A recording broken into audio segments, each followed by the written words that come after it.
Hola, ¿qué tal? Hoy vamos a continuar con metamorfismo, que es el tema número 9. Hablaremos de la mineralogía, fábrica de las rocas metamórficas, minerales índice y también hablaremos de rango metamórfico. Continuaremos analizando los criterios para el estudio de las rocas metamórficas, siguiendo los lineamientos planteados en el video anterior. En esta oportunidad trataremos fábrica, mineralogía y grado metamórfico. Cuando decimos fábrica, nos referimos a texturas y estructuras de las rocas. Comencemos con el análisis de las texturas, que como ustedes ya saben, porque han visto este concepto en videos anteriores, la textura hace referencia al tamaño, forma y distribución de los cristales que constituyen una roca. Para ser totalmente honesta, en las rocas metamórficas, las texturas se observan bien al microscopio y en algunas muestras de mano. De todos modos, pese a no poder verse muy claramente algunas veces, se puede deducir por su mineralogía, como verán en las clases prácticas. Por este motivo, en este video, los ejemplos estarán acompañados de fotos al microscopio, especialmente para los alumnos, alumnas que no sigan geología, porque para los que estudian geología podrán ver con muchísimo más detalle todas estas texturas en petrología de rocas metamórficas o Petro 2. Bueno, muchas de estas texturas les van a hacer acordar a las de las rocas ígneas, como por ejemplo esta, la granoblástica. ¿No les recuerda la granuda? Bueno, esta textura está integrada por minerales equidimensionales, como cuarzo, calcita, a veces granate. Por ser equidimensionales, los cristales no presentan orientación, ¿sí? Estas texturas en general son muy comunes en rocas monominerálicas como mármoles y metacuarcitas. Y también pueden encontrar textura granoblástica en las partes claras de los gneisses y de las migmatitas. La textura porfiroblástica es geométricamente semejante a la porfírica de las rocas ígneas, pero con porfiroblastos en vez de con fenocristales. Los porfiroblastos son individuos que desarrollan tamaños más grandes, porque tienen mayor poder de crecimiento o porque fueron sometidos a un segundo episodio térmico. Entre estos son comunes el granate, la cordierita y la cianita, entre otros. Los porfiroblastos pueden estar rodeados por una matriz de grano más fina, de textura granoblástica o lepidoblástica, como la que veremos ahora a continuación. La textura lepidoblástica está constituida por minerales laminares que le dan planaridad a las rocas. Esta textura es común en pizarras, filitas, esquistos y también en las partes oscuras de los gneisses y las migmatitas. Otro tipo de textura es la nematoblástica. Se caracteriza por la presencia de minerales prismáticos, como por ejemplo anfíboles, y es típica de rocas con muchos anfíboles, como por ejemplo las anfibolitas, y también de las partes oscuras de las rocas gneissicas.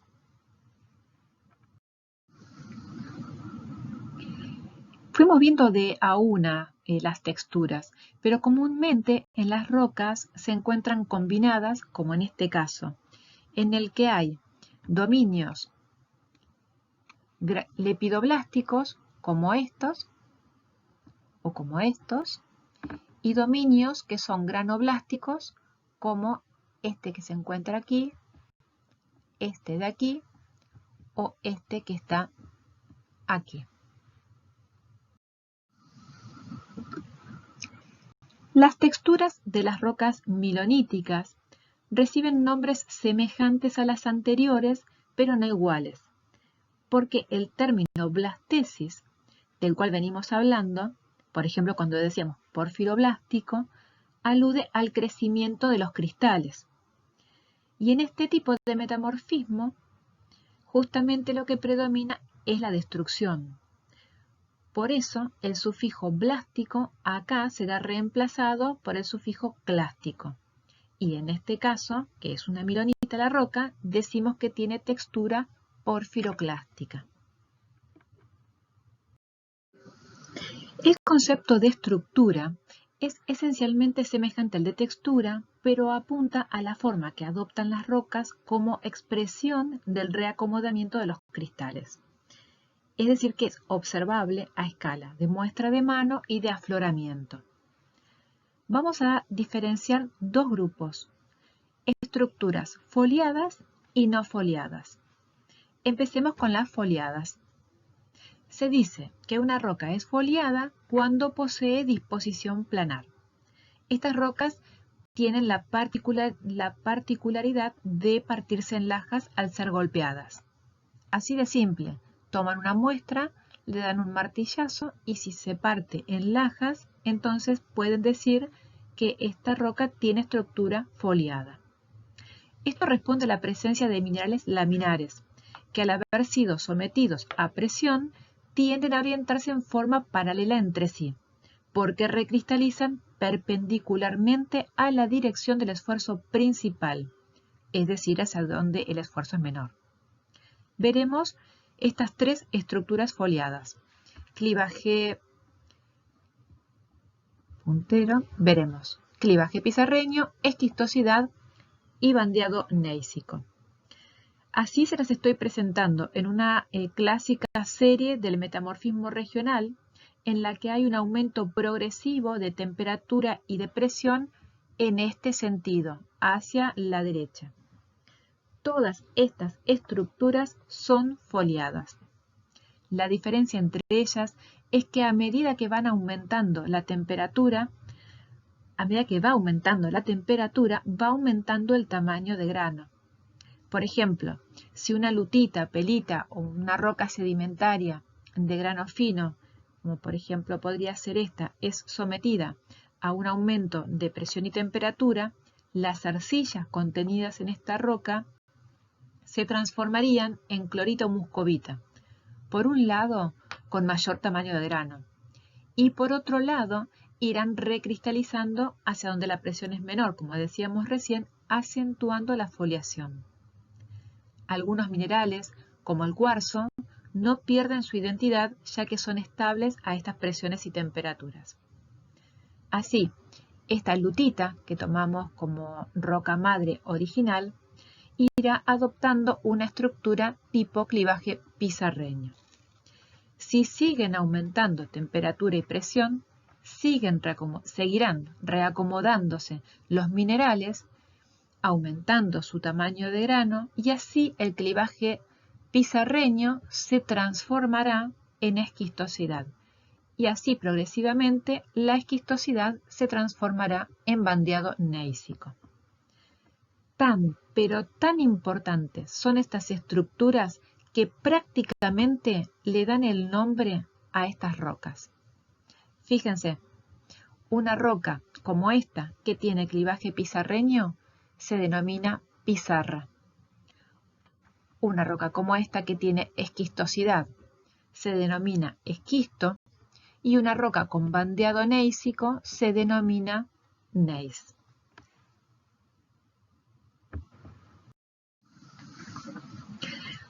Pasemos ahora a las estructuras no foliadas, es decir, sin planaridad. Vamos a ver dos tipos.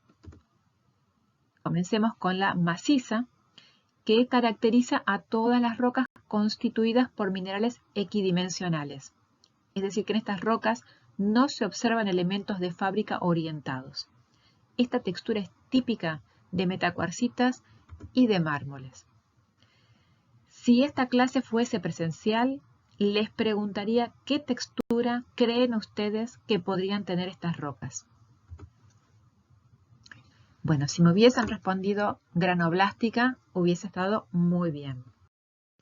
El otro tipo de estructura no foliada es la que tiene lineación, es decir, tiene elementos de fábrica que dejan romper la roca en astillas.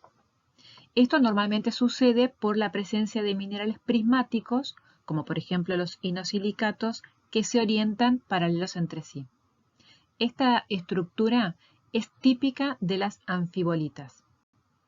Y va la pregunta, ¿qué textura suponen ustedes que tendrán estas rocas en general? Bueno, bien por la respuesta nematoblástica. A esta última estructura se la denomina prismolineación.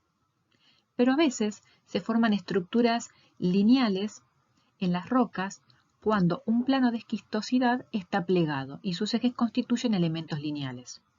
A esta estructura se la denomina crenulineación. Por otra parte, cuando se intersectan dos planos de esquistosidad, se forma esta otra estructura que se denomina interlineación. Los minerales que forman estas rocas van desde los más comunes, como por ejemplo cuarzo, calcita, micas, etc., hasta otros que se forman casi exclusivamente bajo un régimen de metamorfismo. Los nombres de los minerales muchas veces se usan para adjetivar los nombres de las rocas, que como vimos recién, muchas veces se denominan con el nombre de la estructura. Por ejemplo, a una roca esquistosa la denominaremos esquisto, pero si en este esquisto es muy abundante la mica, se llamará esquisto micáceo, o esquisto granatífero si tiene mucho granate. Son muy simples. Por otra parte, la asociación mineral de una roca nos ayuda a veces a deducir la composición química de la roca madre y también el tipo y grado de metamorfismo, especialmente aquellos minerales denominados índice.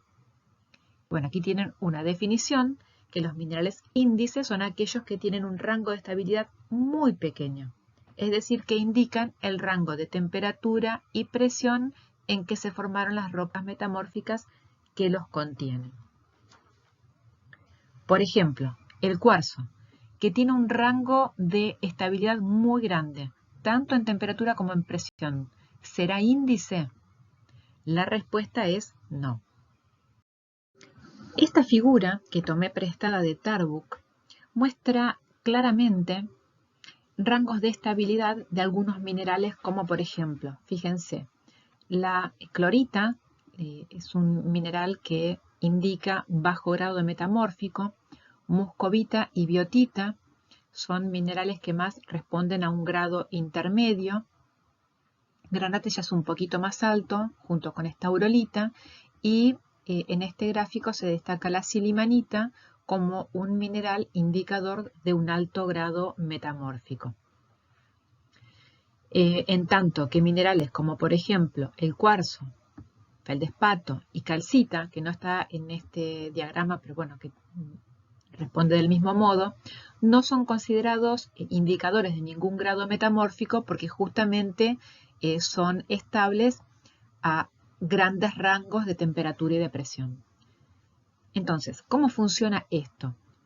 Por ejemplo, si tenemos en una roca una asociación de, por ejemplo, granate más estaurolita, podremos decir que esta roca se formó en un grado de metamorfismo intermedio a alto.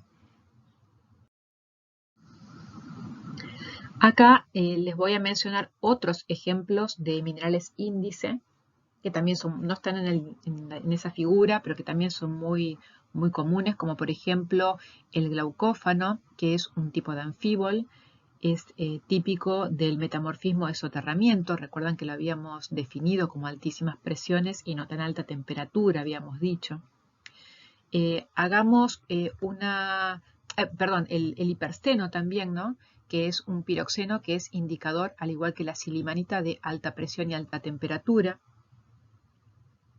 Y hagamos una consideración especial para los feldespatos, porque en la figura anterior fueron mencionados de un modo muy general. Sin embargo, ustedes ya saben que existen, por un lado, las plagioclasas calcosódicas, y saben que las cálcicas son las que son de mayor temperatura.